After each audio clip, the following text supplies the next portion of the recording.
Good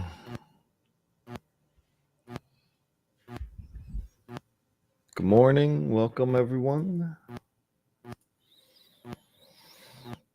So we'll get started here with inviting the Holy Spirit into the space, grounding ourselves into this moment. So feel free to close your eyes and start tuning inwards by bringing your awareness to your breathing.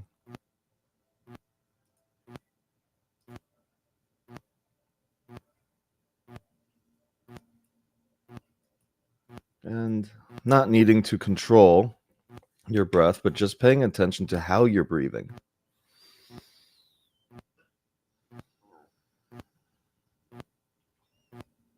Is your breath shallow? Is it deep?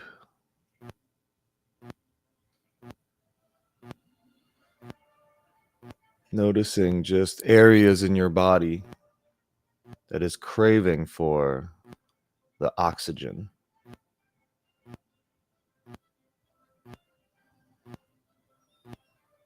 And in your mind, just start to bring the breath of life to all the areas of your body.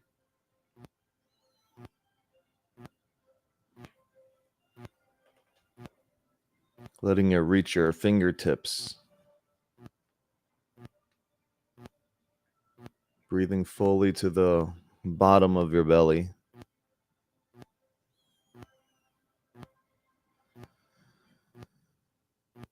Reaching your knees.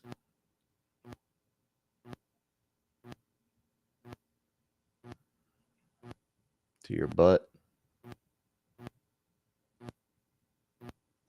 To the tip of your toes. Breathe life and love into all of you.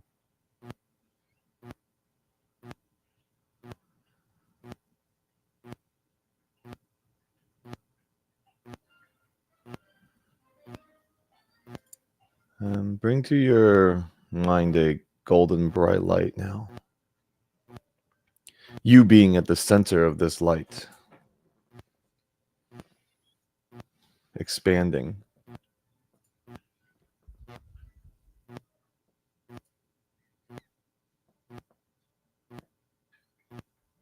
Effortlessly. Your light just wants to expand outwards. It requires no energy or work of you.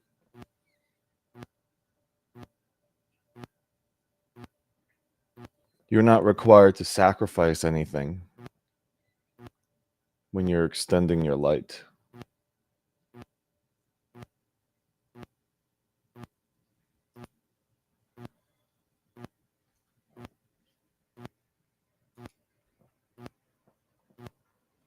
And just allow the essence and the love of that light just continue to expand to all things, anything that comes to your mind. Let the light of love and compassion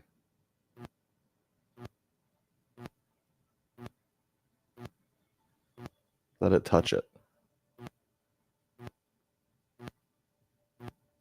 Any worries, anything that you've been struggling or triggered by,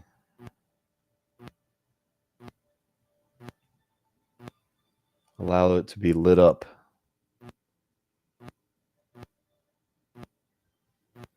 The light of forgiveness, compassion, gratitude, and love. Touching and healing everything that it shines on. Your worries about your relationships, your worries about money, whatever your worries are, the uncertainty of the future,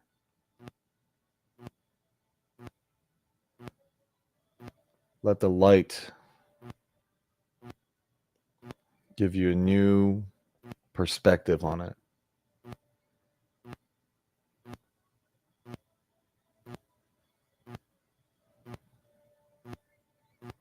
And as the light touches these things, feel yourself trusting.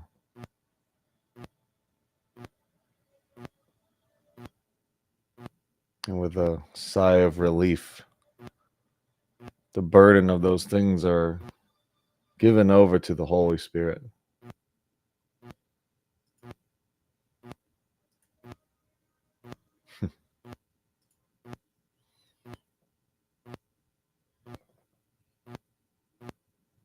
And as we invite the Holy Spirit into our conversation here this morning,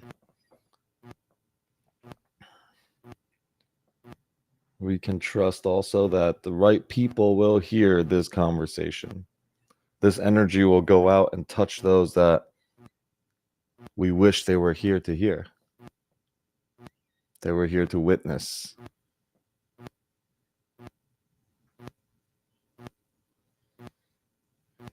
Effortlessly, the frequency of which we are tapping into will inspire others. And we really need do nothing, but just be here now.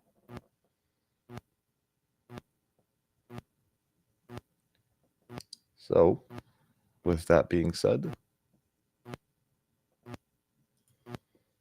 you can take another deep breath and just bring yourself back to this call. And we say good morning.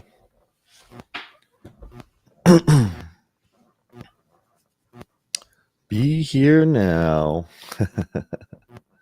We're teaching a class right now. My alarm keeps going off with the be here now alarms. So, we're coming towards the end of the year. December is flying. It's a holiday season. It's a holiday month.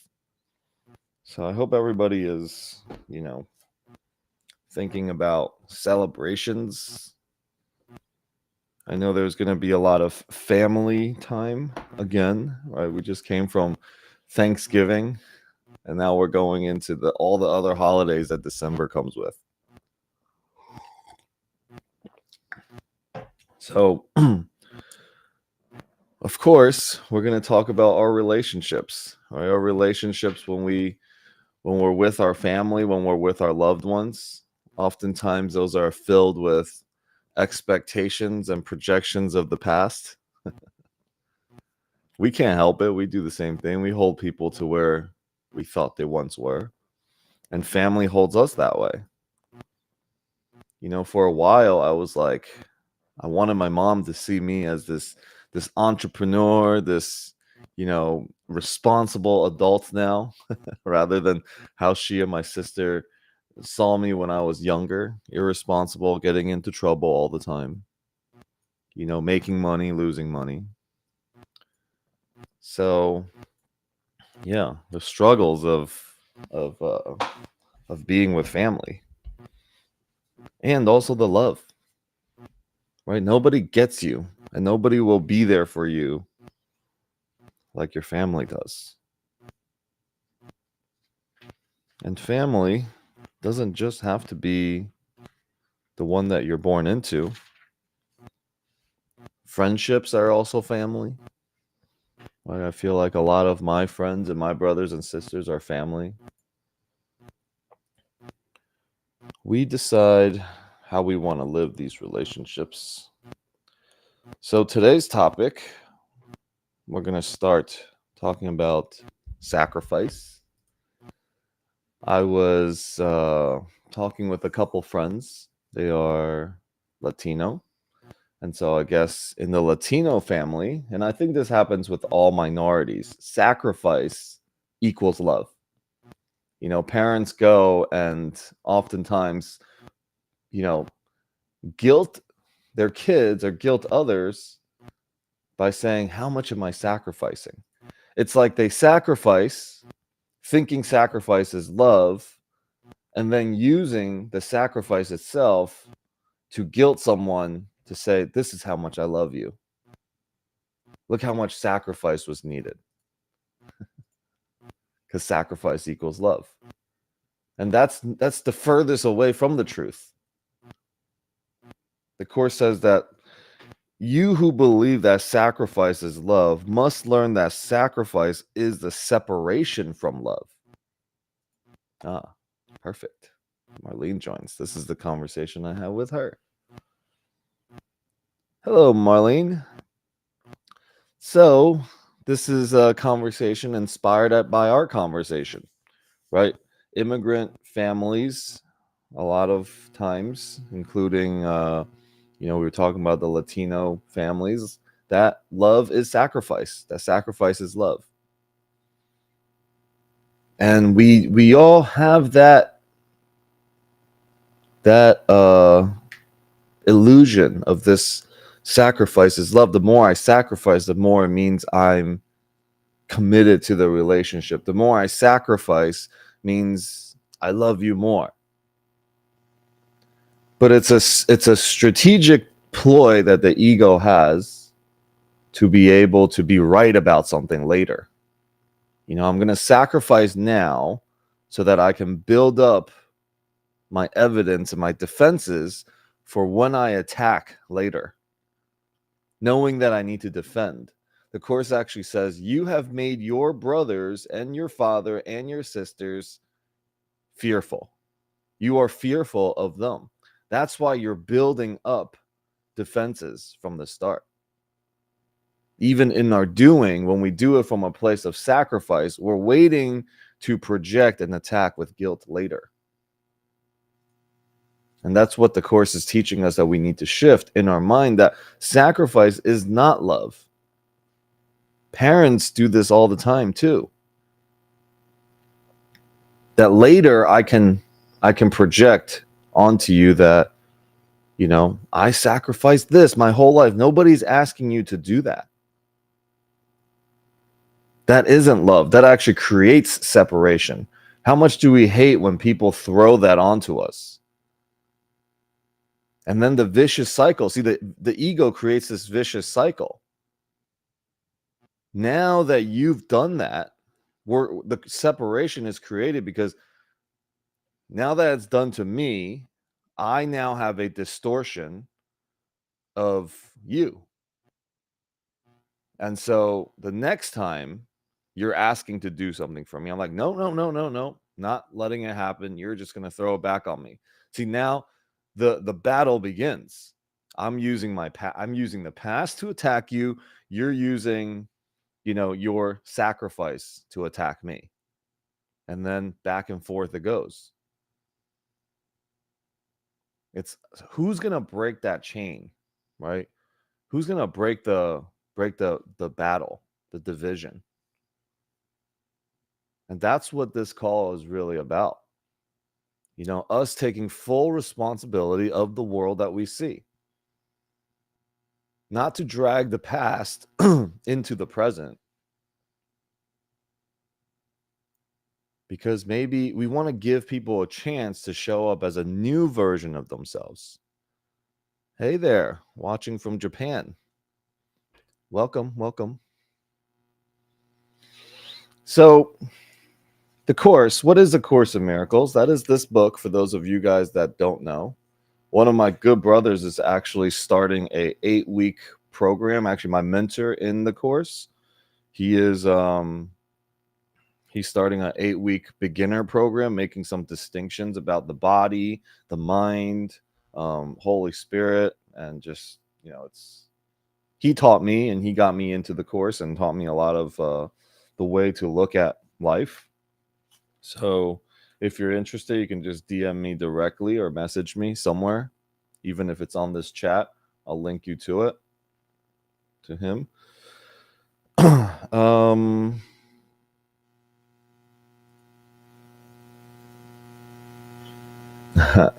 Yeah.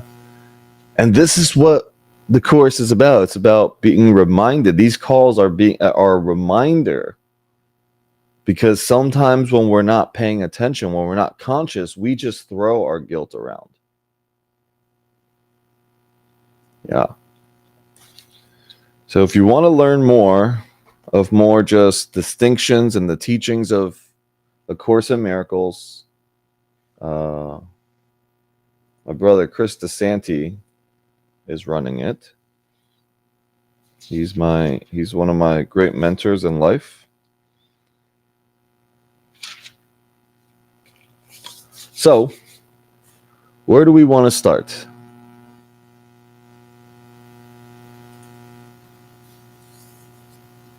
Guilt.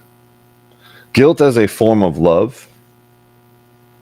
And there's a section in the Course that says Christmas as the end of sacrifice. So during these holidays, during Christmas, Marlene, I'll send it to you later. Just message me directly. So there is, we talk about the crucifixion and the resurrection. Right? This is the time to resurrect. We can resurrect love, resurrect something brand new, a new way of thinking, a new way of looking at the world during this time, a shift in perception, because all of our distortions are only a tiny dial away from being right perception versus wrong, that we can see it with love. All right, so okay, anyone want to start us off with any thoughts, questions, challenges, aha moments from this week?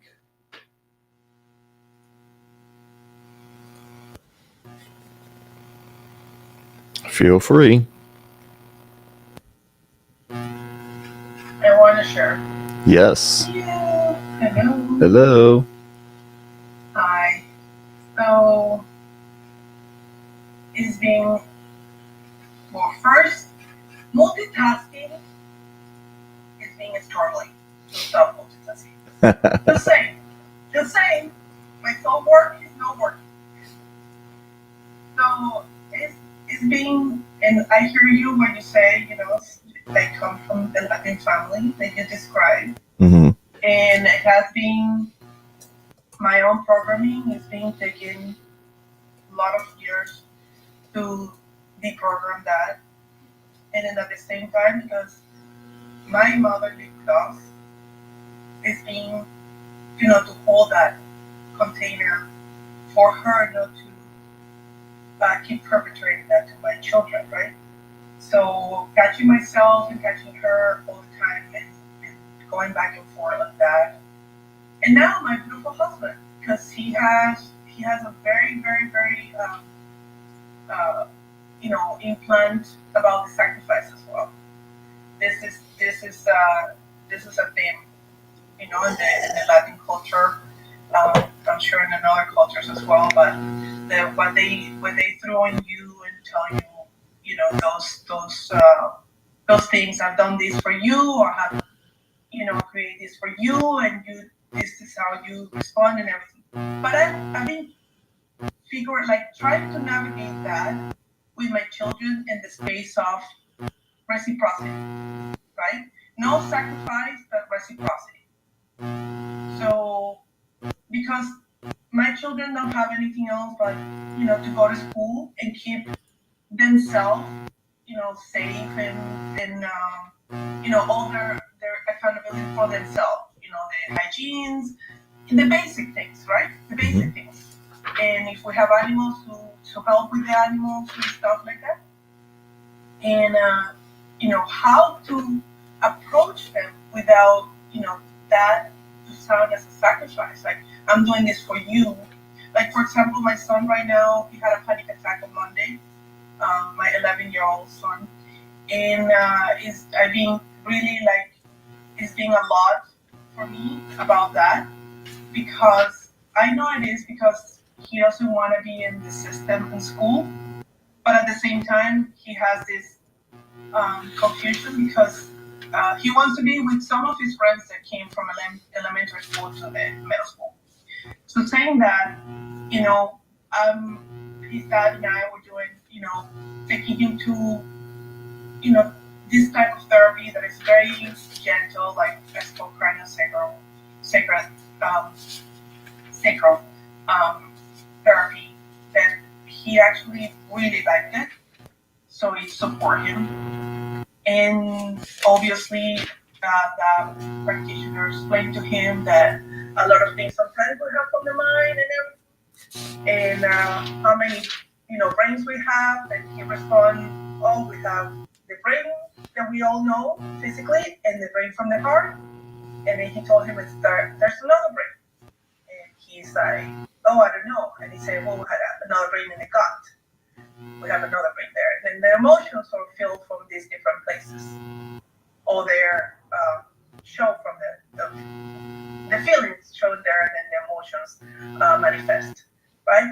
So he was explaining this because my son has a little bit of IBS, um, created from so many antibiotics when he was a baby, and repairing that is being a long process, and he's blurred right now because some situation in school. So I understand that he doesn't want to go to school, but sometimes we get to break through certain things in life and to make him understand that the situation that happened in school, I don't want to guilt or shame the kid that was involved, like being aggressive to him, but I just want to, make sure that he understands that we don't know what's behind that kid with a lot of compassion. We don't know where the family's from, where's, how they're being treated at home, or what is in their behavior they're acting like that way, right? But honestly, like, if I tell him, like, we're doing all this for you to break through that, yes, you have emotions, but you cannot run your life through the emotions, right?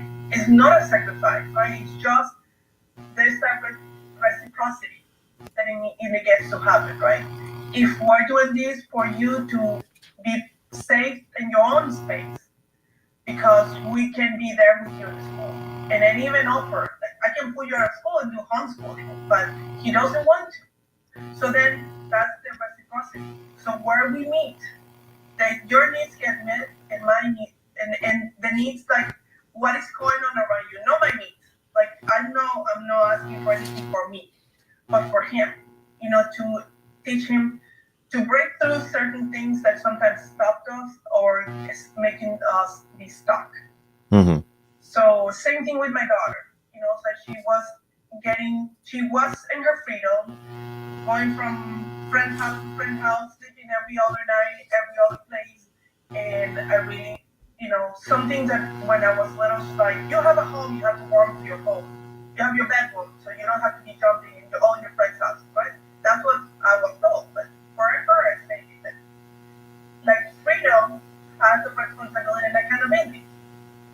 So, and it's a reciprocity. So if I let you all these freedoms, you have to be responsible. Not with me, with you to be safe in your own space. Mm-hmm. So this is what I am. You know, Instead of saying the sacrifice, oh my, I've done this all for you, and I've been protecting you, keeping you safe. Now you're a teenager, but none of that, because that's what I heard when I was at her age. Yeah. And so now there's a restriction, right? It's a restriction, and she keeps saying this. I'm grounded, mommy. I'm grounded. You ground me, and I'm like, no, I didn't. I didn't. Actually, what I've been doing is restricting you because you have your plenty of freedom and you were doing all these things. So there's no grounding here. Just let's put it that way. And the system up there is called probation. If you get in trouble, they put you on probation, and it could be a felony. They put you in jail. You're not in jail. It's not that way. Yeah. So I'm just telling you that what I'm teaching you here is what you're gonna confront out there in the space. So without making it look like I'm not doing any sacrifice, the truth is I'm not. I'm just obviously I have a guidance to do to them. I don't tell them what to do, but I guide them. Mm-hmm. Yeah. So So thank you for sharing. And one of the things that we just have to look at is everyone is our teachers. I mean, we just bring it back to everyone is really our teachers. It's hard to distinguish sacrifice and jail with probation and grounded with probation, because it's just our clever way of um, still kind of like punishing and saying that something is wrong and something, overcoming attack and a different way of saying sacrifice sometimes. I'm not saying you're doing it. I'm just saying for us from that conversation, we want to be careful of like still trying to overcome and dominate fear with like some sort of restriction, right? Because just because you don't say sacrifice, just because you don't say grounded, the act of trying to push against something is still all the same, the resistance to it. We just want to look at how this situation is showing my own resistance. Because what we want to do is we want to be the safe space for someone to come to us. When we push it, when we project it onto somebody else, whether it's your kids or just a friend or your parents, projections are just, it's not real. Like we are projecting our own insecurities and our own belief systems, which we have enough to deal with on our own to overcome those things. Or we all have limitations and we all believe in love, but not love only. First, we want to look at inwards because there's a light that gets to be lit inside us to to remember that healing doesn't come from acts and doing itself, but it comes from a shift in perception about something. So even looking at, let's say, a bully in school, there is a way to look with love and compassion without like trying to fix a symptom. This is what Paul Hutchinson and I, the producer, executive producer of Sound of Freedom, we talk about this a lot. Every time we sit down, we're talking about let's look at the root of problems, right? Not the symptoms. Like child human trafficking is a symptom of something else. So where's the root? Is the root, domestic violence? Or is that just another symptom of something else? So we keep trying to go deeper into what that looks like first.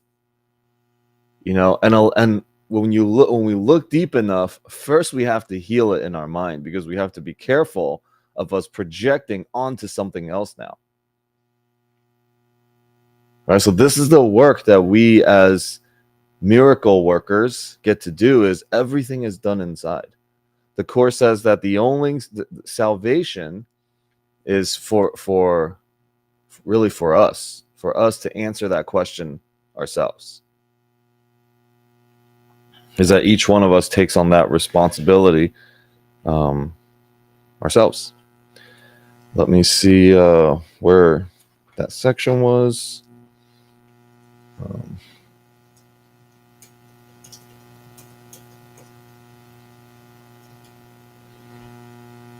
Is to accept the atonement yourself, basically, was what the Course calls it. Right? And the atonement is to wake up to truth, is to see only love, is to remove guilt, is to remove the illusions of things out of our mind. And illusions is really all the things created while we're here in this 3D world. All the things that are material, right? The money, the cars, even the relationships that we have here. There is a way that we do it in the world, and then there is a way that is done in heaven. So there's only two, okay? And usually, actually probably all the time, it is upside down. Like if you want peace, right? Sacrifice, we think in the world means love. But in heaven, sacrifice doesn't exist, so it is just upside down. That sacrifice does not mean love. Sacrifice is actually a separation from love, is a deviation from love, which is in what Marianne Williamson says, is that every one of our problems stems from our deviation from love, and all the solutions to those questions and those problems are a return to love. So love is the only answer, right? And we can justify this, is punishment and guilt equals love? No, it's not. Where we have a distortion of love also, because when love comes at a cost, we think sacrificing is love. Like if I give you something, then I have less of it. That's a sacrifice, right? On some level, we have a distortion of giving and receiving, of cause and effect. So, whatever challenges that we may come up against, it's not to use another word to replace that one. Sometimes we hear people say, I'm not attacking, or even in what Claudia said, and I'm not saying this is what you're doing, but you're not being grounded, you're on probation.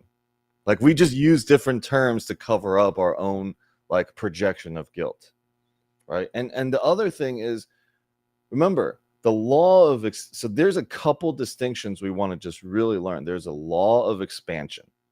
Okay, this is a universal truth that if you put more thought into it, it just grows. The more you think about something, the more you worry about it, and the more you think about it. Right? We know that to be true.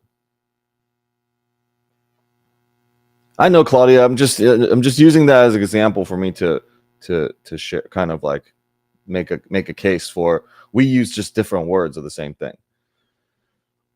So, the law of expansion, being that it is a universal truth that we can say, okay, yes, the more we think about something, the more it becomes real for us. The more we see something, the more it's real. The more we tell a story about our past, the more it becomes real. Because sometimes, our past isn't even, we tell the story so much that we're like, oh yeah, that is real.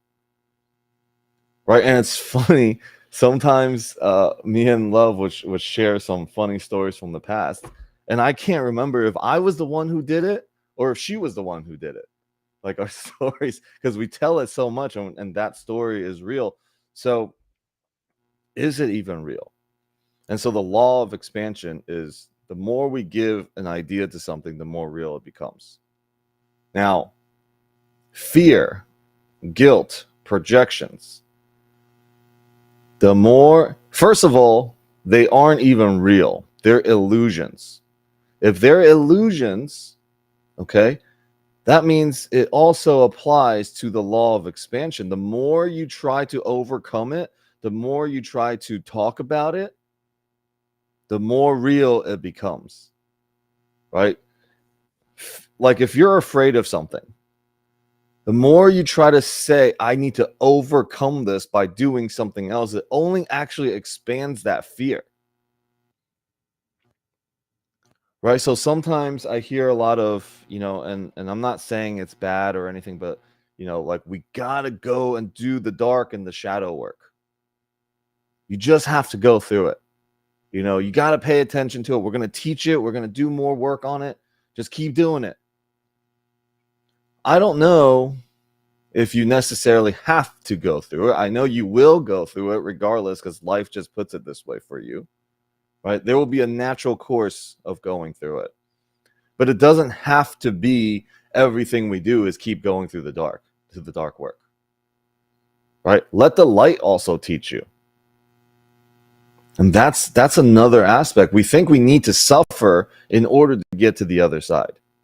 We think sacrifice is love. That means we need to put ourselves through suffering and pain in order to be enlightened. And we're chasing something. But the more that we try to overcome fear or conquer fear, the more that fear becomes real anyways. There is only one moment in which when you're going through all the shadow and dark work that matters. There's only one moment. And that one moment is when you finally choose, like, I'm fed up. I'm tired of it. I'm done doing the shadow work. Right? That's the only moment that really matters. When you go through a heartbreak, like if you break up with somebody, a lot of times people throw the guilt of you're moving on too fast. You didn't give yourself time to grieve. Okay? right? That is 100% a projection. You didn't give yourself time to grieve. Well, how long? Right? This comes from us. We think people need to grieve longer because there is learning in grief. Yes, of course there's learning in grief, but it's different for everyone. Our projection is not the truth. So let's keep the projection and be of support. We want to support people. People that feel supported will rise to the occasion. You know, they'll believe that they're doing a good job. So when someone comes out of a heartbreak or a loss of a family member or anything, how long should they grieve? You know, it's almost like because we believe sacrifice and grief equals love and guilt equals love, the longer you grieve, the more merits you get, the more points you get for grieving longer. But then there's a point which you're just grieving too much and you're just nobody wants to be around you. But it's like we have this, we bond in pain for some reason. We bond in trauma bonding. But literally right on the opposite side is success bonding, is joy bonding. You know, and it leads to all the like this guilt thinking, this scarcity thinking that there is a lack of something is the root of all the problems, because at some point, right, we also think, well, if somebody else is successful, like at a job, if they get a promotion, then somehow that takes away from me. And so even though we want to cheer somebody, but inside we're like, well, why not me? Why them? Why, you know, we start to create the conflict. And that happens. That happens all the time. It's like, oh, someone else got the acknowledgement, but I was the one that did it. I should have gotten the acknowledgement. Our mind and our ego is always creating that separation, but it all comes down to this projection that sacrifice equals love. Okay, it's a distortion, and it can be flipped all the different ways into there is a lack. See, the root of sacrifice equals love is that innately there is something lacking. I have only a certain amount of love. That means when I'm sacrificing, I am depleting love. And if I am depleting love, you should reciprocate your gratitude and appreciation for my sacrifice so it fills it up. But really, that cycle itself is depleting the entire. It's first of all, it's an illusion again. Okay, there's an illusion that I have only a limited amount to give. And so by cycling that, it's the law of expansion. By cycling that action back and forth, the idea of lack becomes more real. And then it starts to spill out and play out into my relationships with my family, my relationship with my kids, my relationship with money, to the world. And all that does as we get older, when we cycle those ideas, is that we become more distrusting of others. We don't trust as much, and we become more skeptical about everyone and of God. Right? And at the end, we're afraid of our brothers and God. Okay. Adam, go ahead, bro. Good day, everybody. Thank Good you for this day. conversation. Let me lower my hand. Learning these little cues on Zoom. Great conversation. I just want, there's an awareness that's coming through for me around generational, and the how love is actually learned to be shown, by abuse. That it's like even like it's the inner cosmology being projected out, that in order for me to have a loving relationship, I'm not saying me, but like I'm only speaking from the I, right? In order for me to have a loving relationship, that relationship needs to look abusive. It needs to look like passive aggressive comments. Like that's what I'm seeking So I literally don't feel love when somebody's actually coming to me and like genuinely giving me the space of love, right? Like authentic love. It's like, whoa, this is weird, and start questioning it. The ego starts to come in and be like, whoa, what is this? What does this person want from me? Mm. Because the actual love is not understood to the little 1 year old self that didn't get what it's need, like these deep, deep, deep, deep things. I was having a conversation with a dear brother yesterday, and he works with somatic trauma healing, and which is like pay attention to the body, nothing in the mind, because the mind is okay. How do I heal this? How do I heal this? How do I heal this? And the mind is just grabbing from what it already knows, and it's grabbing from this generational victims sacrifice. Like in order to be loved, in order to be a worthy human being in the world, you've got to sacrifice. And I wouldn't say that's even true for Latins. That's true like everywhere, old Russian, old Irish. Like it just, there's these like, when we built our bones, right? And we were like, chopping down trees, those were sacrifices. For me personally, on a little side note, I love to just be chopping down trees and living on land rather than all this, digital creation and investments and things. But that's just me. But what I was getting to is he noticed within himself when he was in a relationship, when there was a stressful moment, that his mouth, inside of his mouth, started to make this interesting little movement. And what it was like a pacifier or a nipple of a bottle or breastfeeding. And that's how deep this went, that he found that this like sacrifice or what is love to him was actually like bringing back this moment in his life where this thing happened and his body was actually informing him, and how the body in this 3D world, even for me, like if something starts to quote unquote go wrong, I'll start sweating and like feel like the walls are crumbling around. Like, oh my God, I gotta fix everything. Is everybody okay? And like because that's how I must have learned some way that like love is making sure everybody's okay, or whatever that might be. So I just wanted to kind of speak into the generational, how love is shown over and over and over, and then gets perpetuated in different relationships.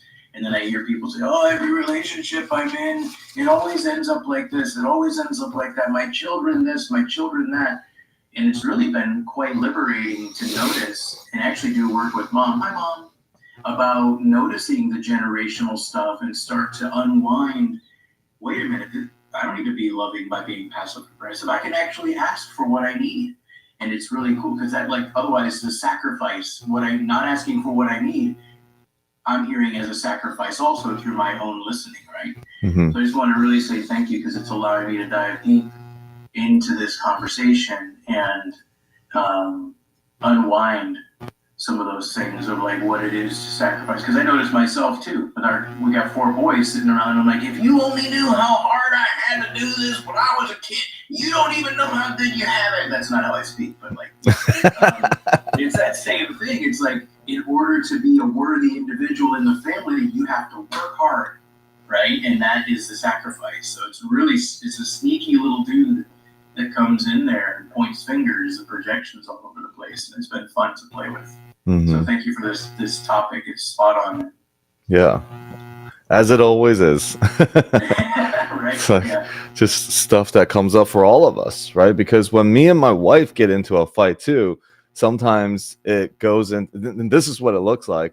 Well, I do this, and then you're not giving enough appreciation to what I'm doing. Then she goes into, well, as a wife, and does this at home, that's even more important. And I'm like, oh, well, you know what? I don't even want you to ever do that for me again. Like it turns into an argument like that. Well, if it's going to be that way, I don't want you to do it. And then in my mind, I go into, okay, the next time she's going to do something for me or she makes food, I'm just not going to eat it. Right. And I do. I don't want it anyway. Exactly. So it's seriously, from somebody from the inside, it makes sense, right? Like when I'm thinking about it, I'm like, yes, that makes total sense. I am going to rebel and boycott the next time she is going to make food for me. I'm just not going to, nope, you're just going to throw that back in my face. See, that is literally how insane we are. Because from the outside looking in, literally, you're like, dude, Alex, that is insanity. How dumb are you? right? Even from her perspective, she's like, are you serious? But that's how crazy the ego can get, right? And we get more frustrated because we know we're crazy and that's insanity, but we want to be right about it because we really want to project the guilt. We want you to feel the guilt of my sacrifice. Like, that just sounds stupid as heck. So what does a holy relationship look like? A holy relationship from yourself with your source or God or whatever you want to call it is, getting so clear about it that anytime pain and projections of, wait,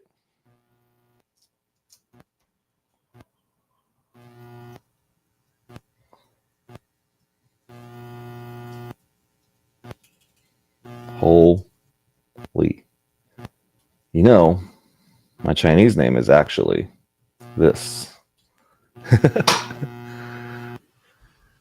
How funny. Anyways, so allowing, there's a passage in this part about your relationship with your brother, with Christ, right? That let all pain and sacrifice and littleness disappear in our relationship, which is as innocent as our relationship with our Father and as powerful. Pain will be brought to us and disappear in our presence, and without pain, there can be no sacrifice.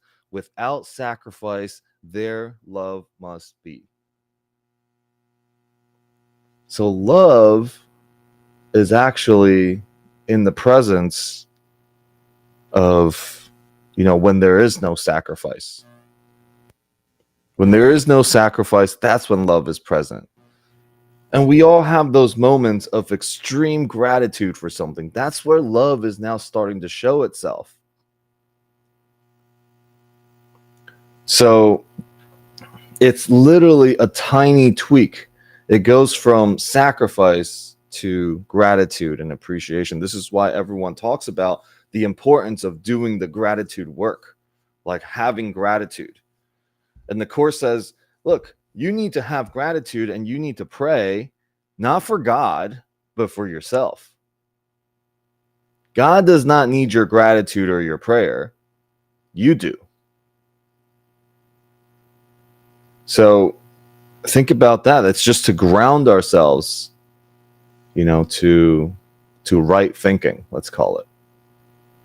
Right? There is wrong thinking and there's right thinking. Both are perspectives. That's why there is no need to project either of those. Right thinking leads us to closer to peace, right? Because peace is ultimately what we're looking for. Knowledge is not the motivation of this course. Peace is.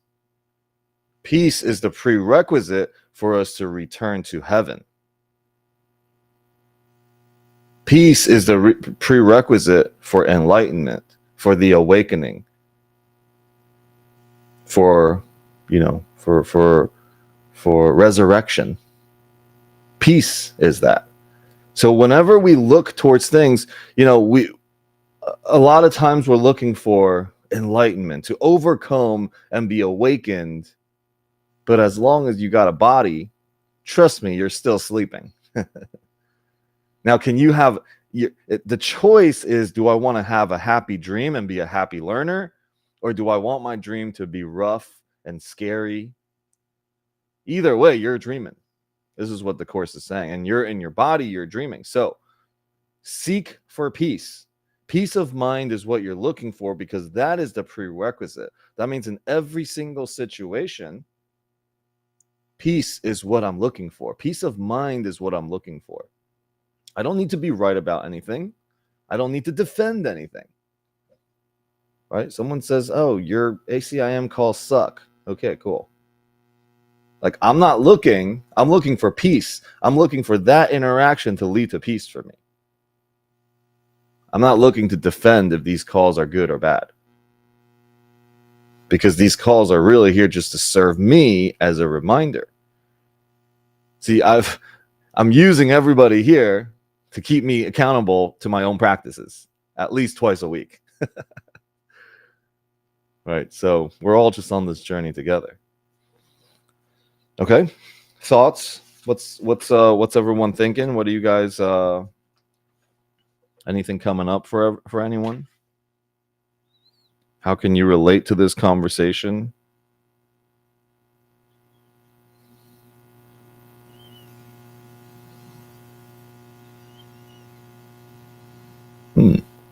Okay. Marianne.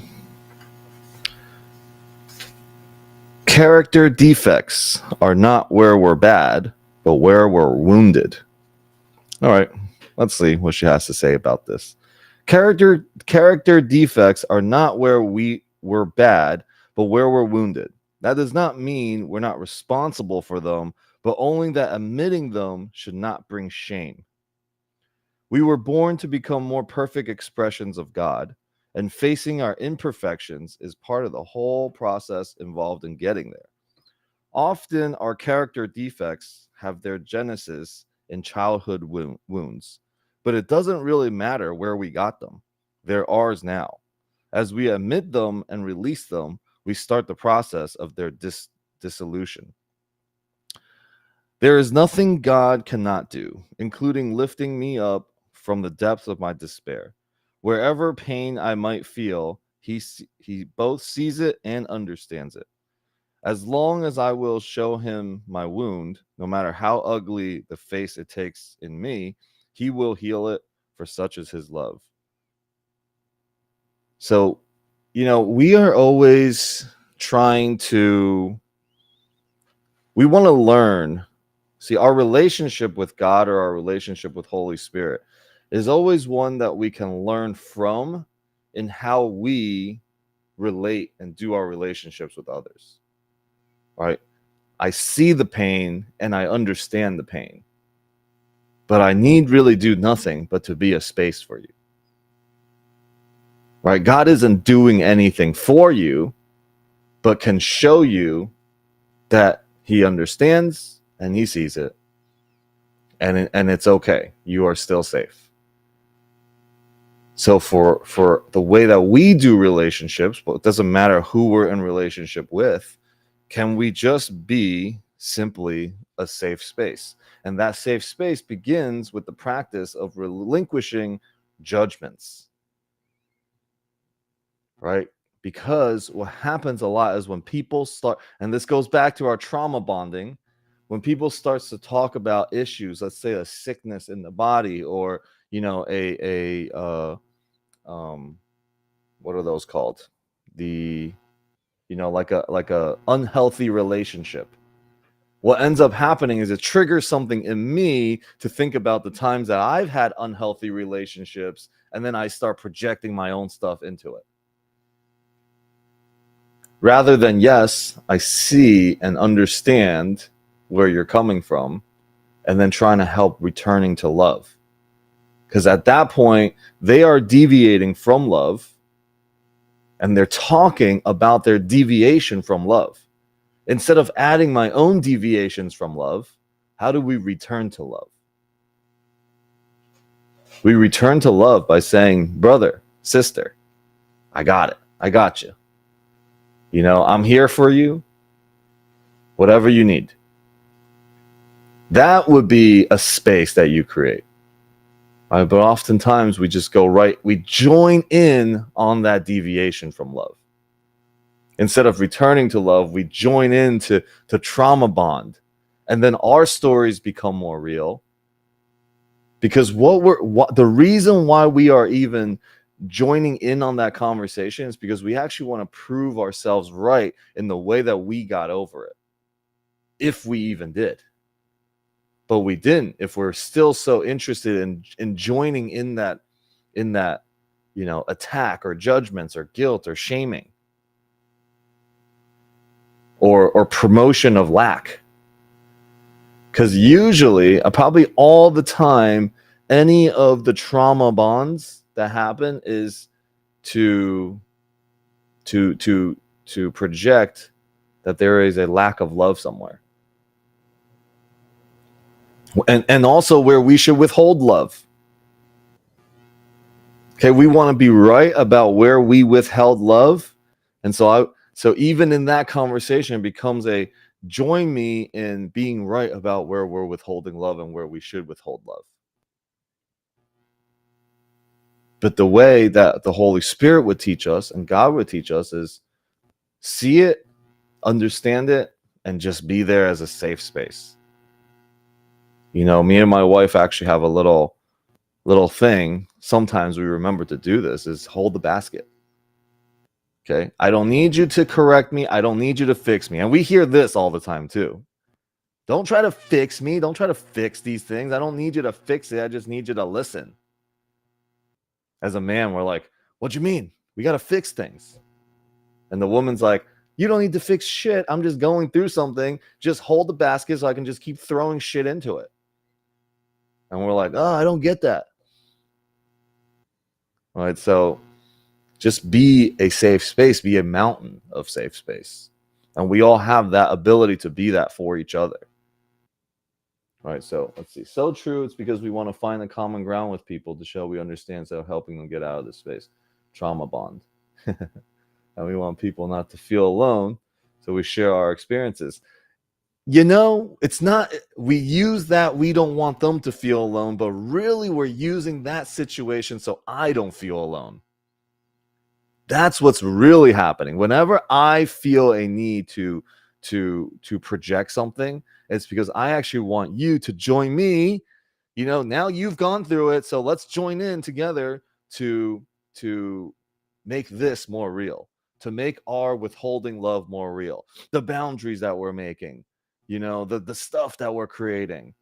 No. These people don't get to enter our lives. They all get to go somewhere else, right? Off our world. Go somewhere else. Now, again, I am not saying that creating boundaries sometimes isn't healthy when we are not capable of handling something like that. Forcing ourselves to be in the presence of fear is not where you're going to wake up either. Right? You remove yourself away from physical pain or anywhere where you may just, if every time you see this person, you're going to react, staying away is better. Right? Staying away, because temporarily you get to create some space to heal that. Be here now. But it doesn't matter, okay, how distant you make with somebody. Because wherever you go, you still hold it in your mind. Right? So, but physically, maybe moving them away for now will have less triggers. So you can give yourself the opportunity to heal. And then when you heal, try to break that boundary that you've created, because the boundary itself is simply a reflection of your limitations that you've created around yourself.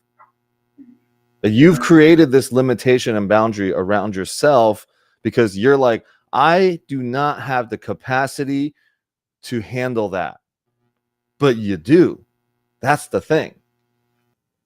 Like, if we are just looking to discover ourselves, our ability to love, our ability to be compassionate, and that is infinite. We're trying to discover the truth of ourselves, which is infinite. It's infinity. That means at some point we have to say, let me go up to my boundary again. Let me push it out a little bit more. Right? After going through some things, I think my love, like, I'm growing a little more. And I'm growing a little more. That's really the only game we have to play. So go ahead. Go ahead, Deborah.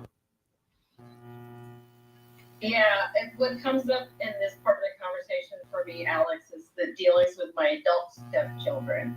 I literally have a redheaded stepson.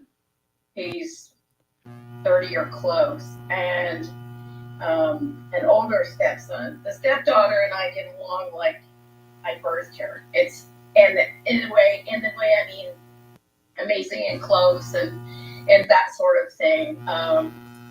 And even though we're not geographically close, we're in Oklahoma. There's redheads in Arizona and the older ones in North Florida, I still put myself through the thoughts of like, husband said, hey, the redhead one wants to have us come for Christmas. And I immediately, internally, I'm sure my face showed it, but internally go like, no way, no freaking way. The last encounter we had, he was nasty. I love you. I love you. I will love them. They're human beings on the planet. I love them. But the noise in my head is, I'm good with it, but when their names are mentioned, or like now I'm talking about it, it's like all the shit comes up, and it's like I really have been striving to balance that out, to come to a place of love. Yes, that's there, and yet come to a place where I finally in my life am learning to say, no, I have a boundary. I love you, but no thank you. And we're not going for Christmas. It just doesn't work out for many other reasons. But it was, if I'd have spoke right at the right time to Gary, I would have just said, fuck no, I'm not going. You can go, honey. You can go. No energy on that, but no. And so that's it. Love and peace and sacrifice, those words we're speaking about today are good and beautiful and real and get to happen. And yet, caveat asterisk, is the space of where one does take oneself out of an unsafe situation or an abusive situation, and not, like, forgive doesn't excuse what happened. You know, so I'm working on that, you know, and I don't have to be kumbaya snuggly cuddly with them, because that didn't work, you know. But I struggle with accepting that that's just the space, and I know that I love them, but just accepting that space. That was cute. What was that? And not having expectations and that it will be fixed. There was a time I believe I was looking at trying to fix it, or going to them and going, hey, let's have a talk. You know, I've always said, if you need to have something to say to me, even if I cry, bring it.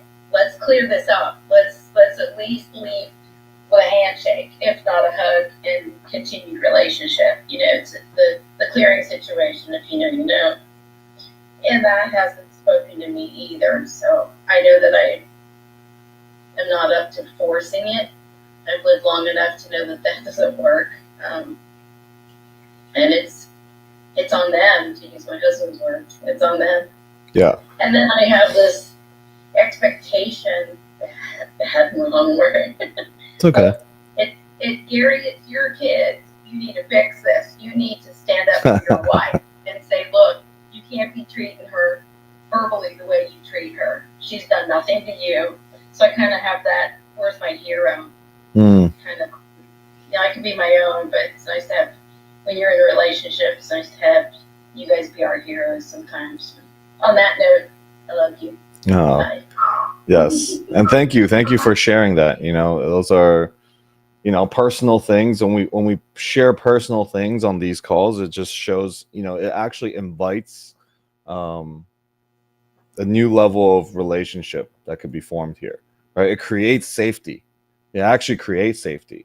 When we share things that are personal that we're actually afraid of, it opens up a space for others to feel and do the same. Be like, oh, it's okay that I'm going through this too, that I also do it.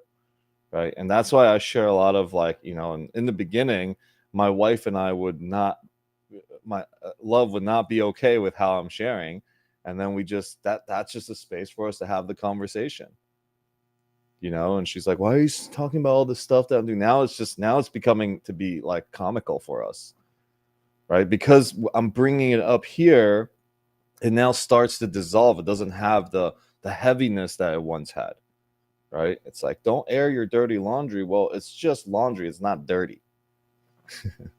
And so we create a safe space both for ourselves and for others here. And another kind of just coming to my mind, like when I drive, I like to be in silence. Like I don't want music playing. I don't really need anything playing. Here and there I'll play some like motivational stuff, only like intentional. When I'm going to the gym, I need to get pumped. I'll listen to some really like pumped up motivational stuff. But otherwise, most of the times, whenever I get in the car with my wife, it just house music and stuff just starts bumping really loud, and I'm like, man, I just want silence. And then I'm like, you know what? Let me try to be present and be here now in this moment, and be open to something that I usually don't really like doing. And now I'm like, wow, that song was awesome. This song was awesome.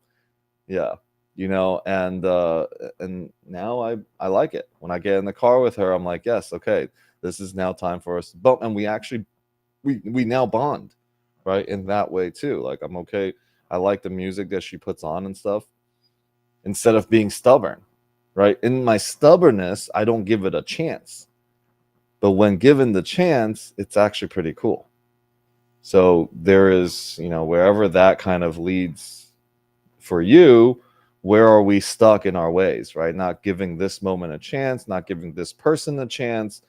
New moment, new possibility, right? And same thing for you too, Deborah, is like, can I have this new moment, new possibility with these, these kids, these stepsons, right? Like, instead of looking for someone to protect and defend me, because all that does is create, when he doesn't, then it create, like, you're forcing him to choose sides and stuff, and that's never going to end well. Because you're going to get upset, and then they're going to get upset, and then he's going to feel resentful about, this and that. And so it's just, none of that helps, right? It's all deviations from love, like what Marianne Williamson would say. So can we just give it another chance? Right? Like, let me be a forgiving space. Let me give it another chance. Let me just go to it. Right? And I'm not saying do it, but like whenever you're ready, right? Whenever you're ready, you feel like, life is too short for us to be holding any grievances, because anywhere where we do hold grievances, we are withholding love. And anywhere we withhold love, we actually hurt ourselves. There is nothing else happening, but we're hurting ourselves. All right, so Alma. Yes. Yes, Hello welcome. There. Hey, good to see you. Yeah, good to see you. It just reminds me, I wanted to say that when you say, like being stubborn, don't show your stubbornness. It reminds me immediately, live in the freaking moment.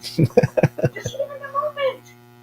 This way you don't give a chance the ego to come in and interrupt you. This time you just be there. Listen to your breath. If you're alone, just be there. Be with your breath. And if you have company, just let it go.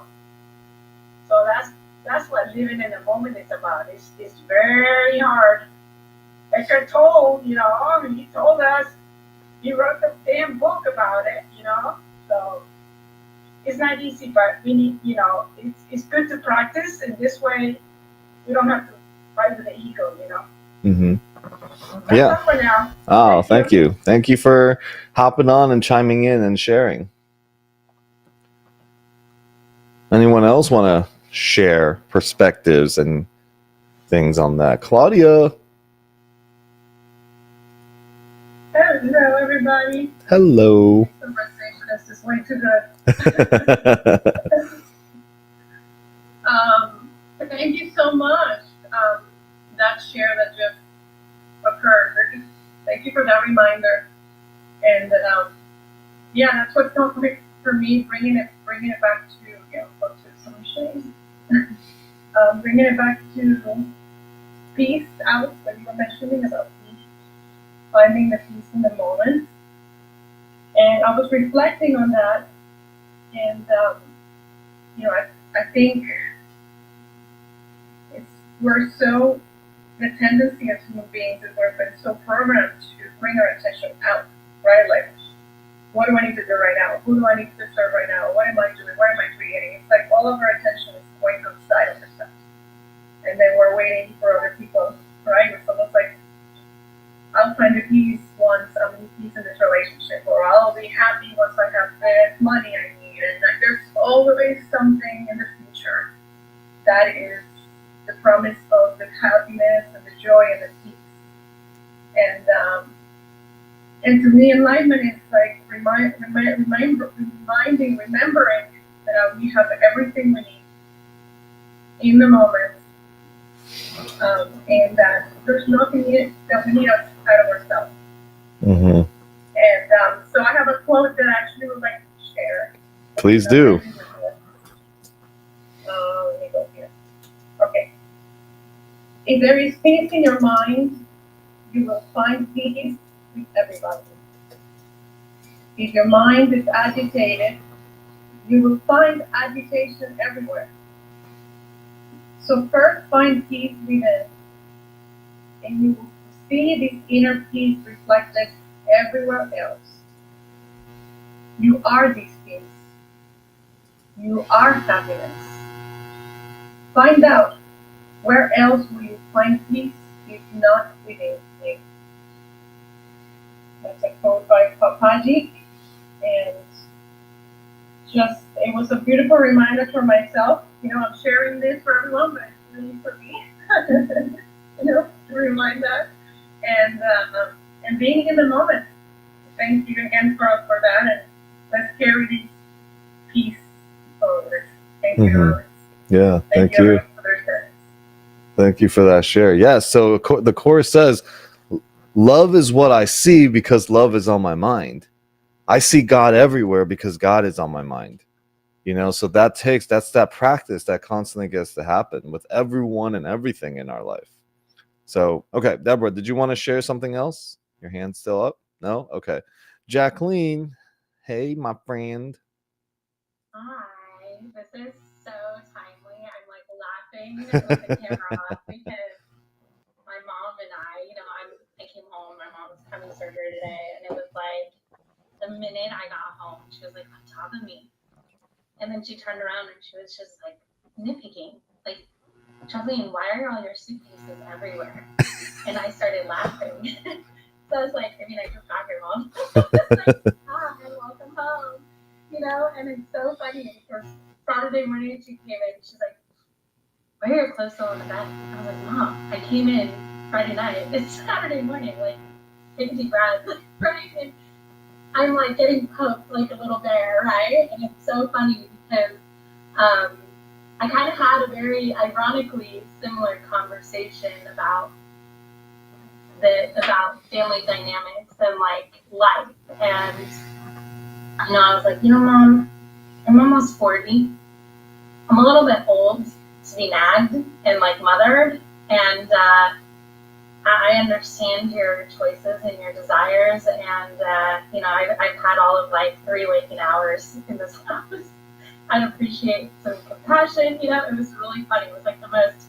I was ready to just lose my shit on her, and I was like, that's not going to get us anywhere. We've already gone down that road. Let's not do that. And so it was really funny. And then, of course, I'm like, Mom, you're having guests over. You can always just like close the door. There's no reason your guests should be in my bedroom, please, right? Like, but the need to have everything perfect, right? The family trauma bond of like, if I'm not perfect, people won't love me. And it's real. Like, it's very real in my family. And I was like, Jacqueline, you're only agitated because you've been working on this trauma bond for years. And we are okay not having the clothing putting away. In fact, you're gonna sit with the clothing not put away. This is good therapy for you, right? And I'm like having this like talking my mom off the ledge as I'm trying to practice this. It was so funny. So as I was listening, you talk about like, your disagreements and the stubbornness. I was like, my therapist told me I need to like sit in discomfort and I need to become okay and at peace in discomfort. And then I literally found myself talking to my mom about this, right? Like, hey, Mom, sometimes it's good to sit with discomfort and really understand, like, what that adjutant is. let's have a little discovery moment. Come sit on the bed. And I found myself like mothering her. And I was just like, to keep peace, right? Because I'm like, peace over everything. To your point, if it agitates you, I kind of just like step away and like, usually if I can, unless it's in a professional setting, and I feel like me abandoning the person is unprofessional. But yeah, it was so on point. Like hearing, it's not even like the relatability, it was just like the laughter you were giving me talking about trauma bonds, because man, like they're real. And to me, I'm like, Mom, if you're so happy to have me, why can't you just be so grateful that I'm here, and like have my stuff be like a reminder that I'm here, and I haven't been home.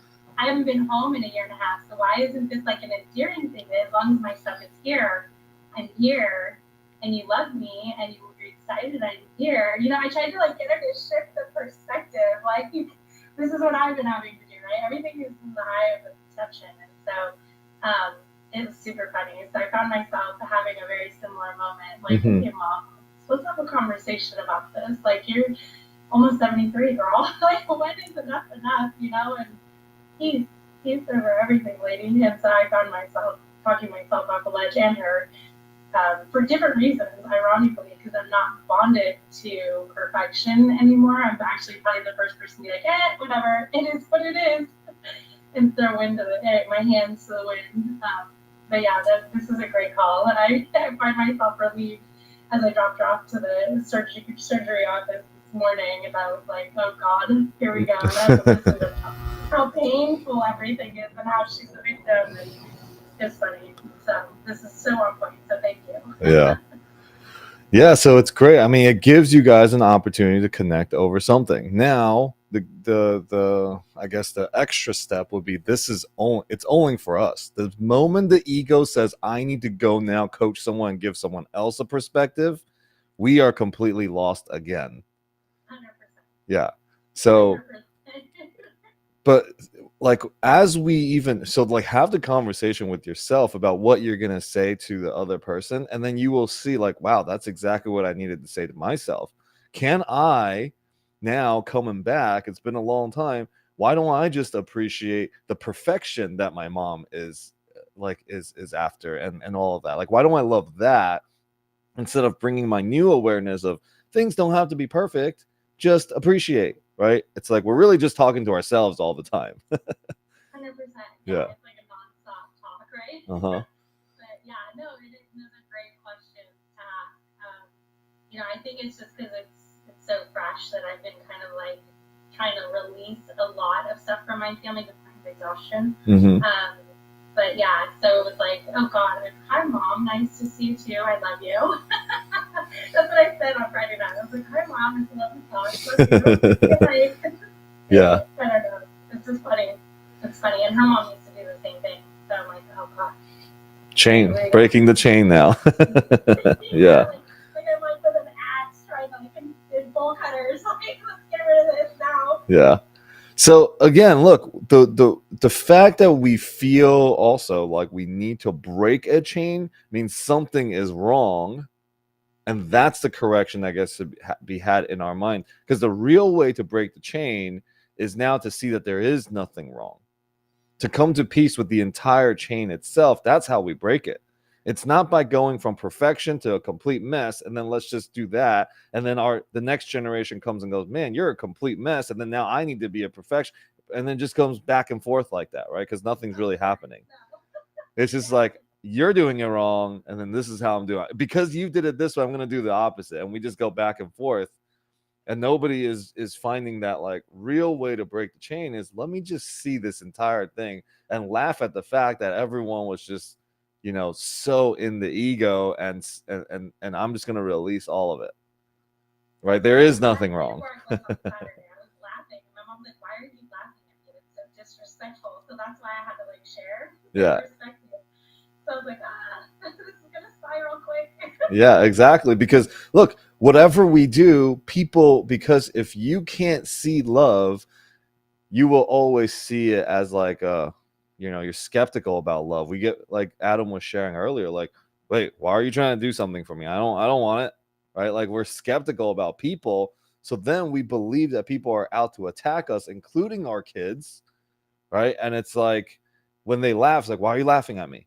Well, what did I just do wrong, right? So it's that our own insecurities come up over anything. It's like, all right, well, just join in on the laugh, join in on the laughter, right? Because it is comical, but it only like we have to be responsible with the situation we've created, right? Like the only way we can heal and heal relationships is to meet other people where they're at. It's not about having them meet us where we're at. So if I can feel the room and I can feel the energy, maybe, you know, the conversation comes first and then the laughter. Because if the laughter comes, so it's just constantly being aware of that, right? Like we are the source, we are responsible for everything that's going on. But the ego will say, no, if they only got why I'm laughing, then they will laugh too. But it's like, well, you needed to meet where they're at first, because that's the only thing that we can do. Is that's the only thing we have control of, is how we meet other people and what we bring to the space. Sure. Yeah. Sure. Totally fair. Yeah. And some Italian stubbornness. Never inside. Of course. This. No matter how much you see them and reiterate what they say, they're like, no, one more time. Yeah. Like, but everybody's got stubbornness on some level. And it's, you know, the Course says that those who are certain of the outcome is we're going to come together and laugh. I'm certain of that outcome. Those who are certain of the outcome can be patient and can wait without anxiety. Right. So that means like if we're certain of the outcome, that means every time we fight, I'm just like, oh, great. I'm certain that the outcome is here, so I'll just be patient. How do I be more patient? How do I show more love? How do I be more understanding and compassionate and grateful? Like if I want to see gratitude in the space, it isn't about you should be grateful. It's let me be grateful. Let me show it, right? And I invite gratitude into the space, and then that just happens. So even though it may take 10 times, 20 times, 100 times, right? It depends on how long we've cultivated and nurtured the stubbornness. Yeah. So yeah. Yeah, I'm not that patient. I'm getting patient, but I'm not that patient. 100 times, I'm like, come on, mom. Yeah. So then your mom becomes just an amazing teacher. You know, let me get around this more. Like have fun with it. All right. My therapist was actually thought I was insane because I was like, yeah, I want to go on a 2-week trip with my mom to Africa. He's like, why would you do that? And I was like, I don't know, just to see if the therapy works. He's like, bold. I've never heard someone say that. I was like, funny. To your point, right? Like, let's lean into the fire. Mm-hmm. Yeah, it's funny. Yeah. Family's funny. Holidays are funny. Yes, holidays are funny. Right. All right, Marlene, go ahead. Hi, everyone. And Alex, I'm so glad to hear that the conversation kind of inspired, let's say, this call. Mm-hmm. And it's because it happens to everyone, right? Like, we can relate to that. Like, when someone wants to put that guilt onto us and that resistance and that dance, you know? And then we find ourselves doing the same. And it's just so comical, really. But it doesn't seem that way when you're in the middle of it. But I just wanted to comment on something that I heard you saying with, you know, you guys being like, what do you mean you just want to share this? Let's fix it. I mean, it's like, yeah, that's where you go to, right? And for some reason, we women tend to be okay with just sharing. I'm just opening up my heart to you, telling you what is, you know, bothering me, what is putting some, whatever it is, you know, like worry or sadness or into my heart. But then when you think about it, really, it's like, why not to fix it? So it's also a good reminder that we need each other, right? Like it's a compliment, because otherwise I can be that way. It's like, let's talk about it till the end of the life, you know, and I here, and let's keep on talking about it. Let's keep on like just revisiting it, why not fix it? So it's a good, I don't know, it's a good, uh, that's why we complement each other. It's a good dance, I guess, around the situation, whatever that might be. And that reminds me of something that I've heard from Zig Ziglar. I didn't meet him in person, but I felt like I knew him. He's so, you can relate to him very easily. And he mentioned that his wife used to visit this center. I can't remember if it was for elderly, but with some disabilities, or just people with disability of all ages. That I cannot remember. But he said that he usually just wait for her outside because him being the person that he was like, let's fix things, he couldn't stay in that space. It was way too uncomfortable for him. But he said that his wife was able to just go there and love, give love to them. And one day he said, and this is it, I need to confront it. And he found himself also hugging people and maybe share, like a few tears or whatever of like not being able of fixing anything, but just be in the presence of things that cannot be changed. And maybe their presence is just to transform us. We don't get to transform them, but they have the capacity to transform us if we let them. But for that, we have to go through that uncomfortness, or however you say that word, I don't know. But like that pain, let's say. So what you mentioned about not fixing things, I don't know, for some reason is landing. So I think this conversation, once again, is way too good, as Claudia said, and Claudia also, thank you so much for that quote. Isn't that right? Is that correct? For sure, it's true in my life as well. So thank you. Yeah. It's funny. It's always like on this call, I hear it so much like, oh my God, it was perfect timing. Because A Course in Miracles literally is 1,200 pages of just saying the same thing in different ways. And all of it can be relatable to any area of our life, So that's why these calls are it's so great because of that. So, okay, Cypher, go ahead. You're muted or something's not working.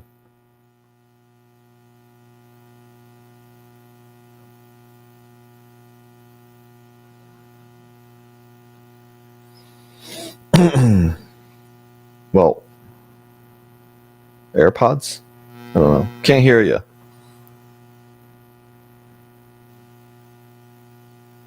Oh, by the way, the word that I was looking for is discomfort, not uncomfort. Discomfort. Nice.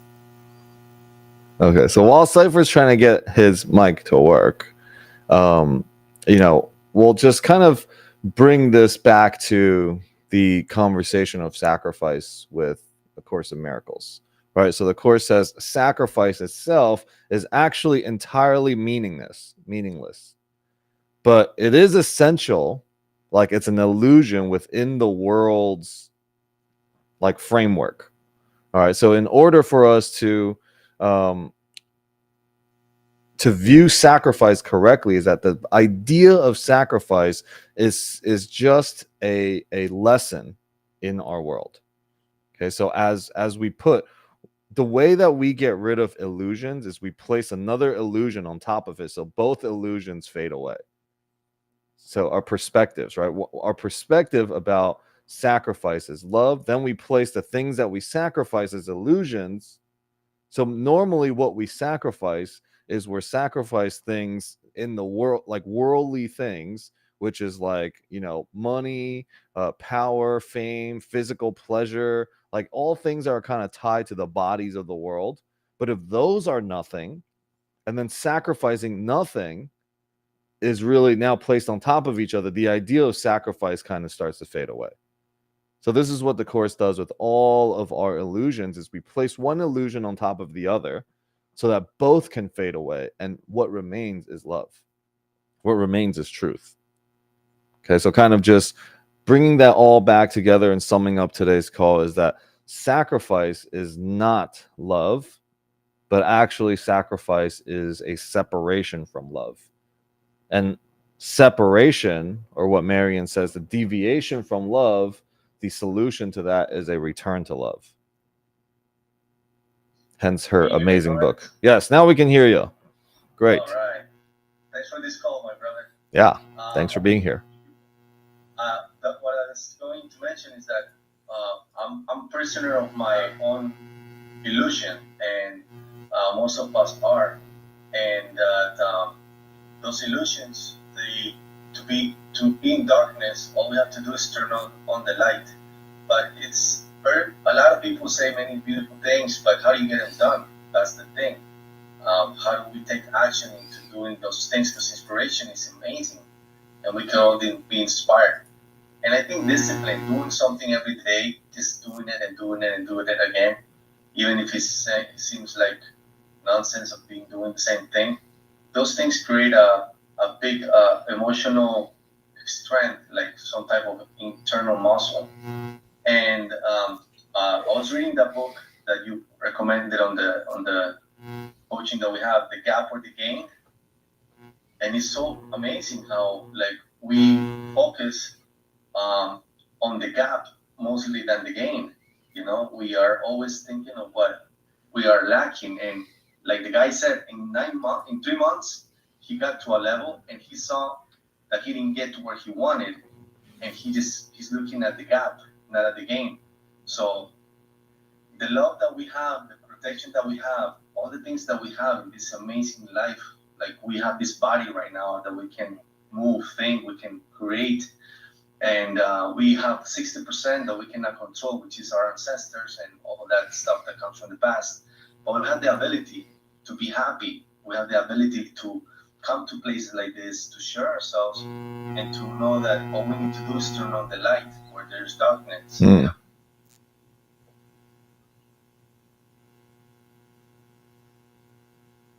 Oh, we can't hear you again.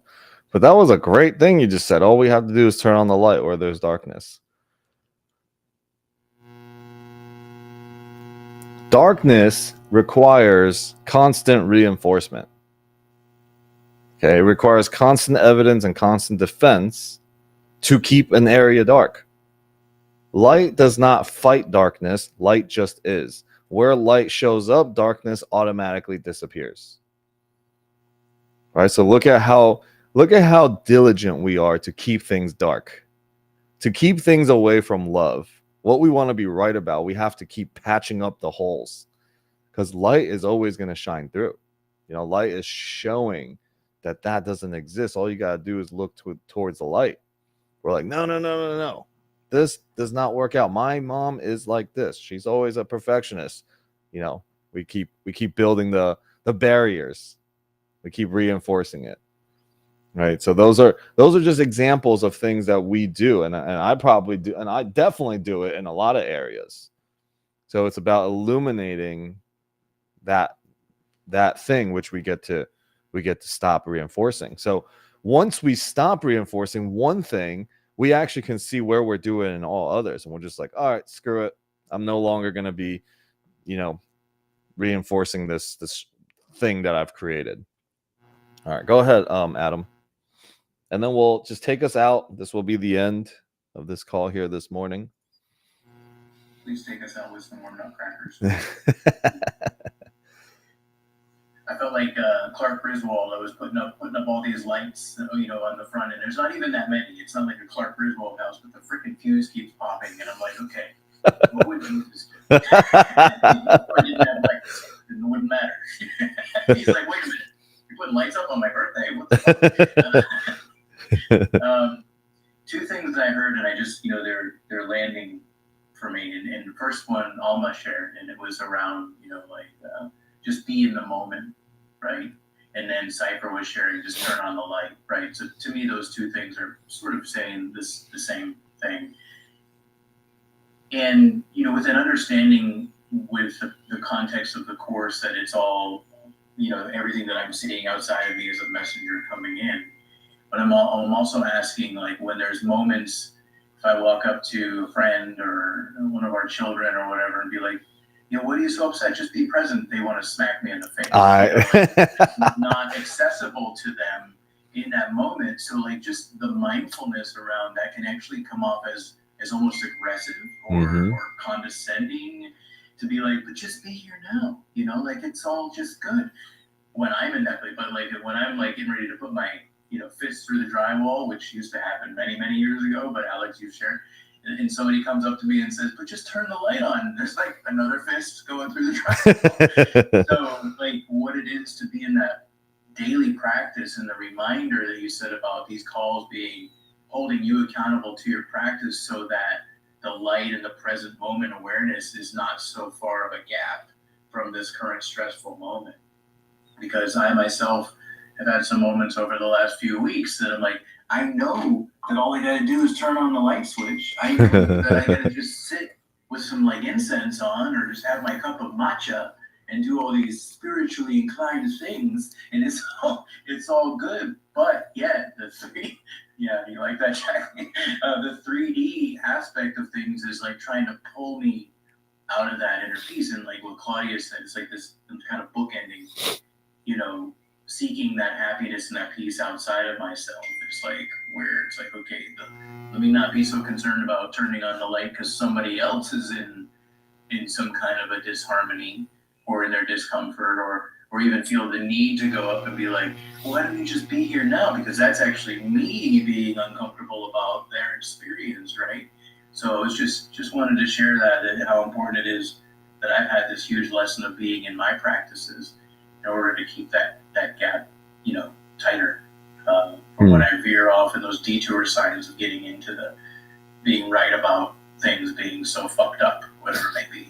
So I just wanted to kind of share those two little things. Brought up almost triggered something within me. Like, just turn the light on? Yeah, okay. That's all fine and good. Don't tell me what to do. What's that? Don't tell me what to do. Yeah.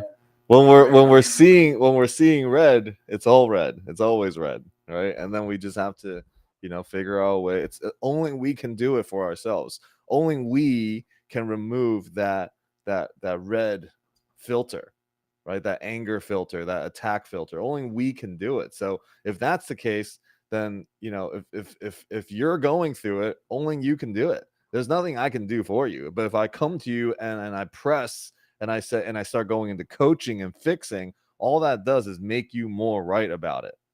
But if I'm an invitation, like, here, I'm gonna leave the door open whenever you want, come through. I'll just be hanging out over here, and you get to figure out when you're gonna do it, right? It's kind of like when we're like getting to know like an animal, right? Like to build the trust, you don't just like force it to come eat out of your hands.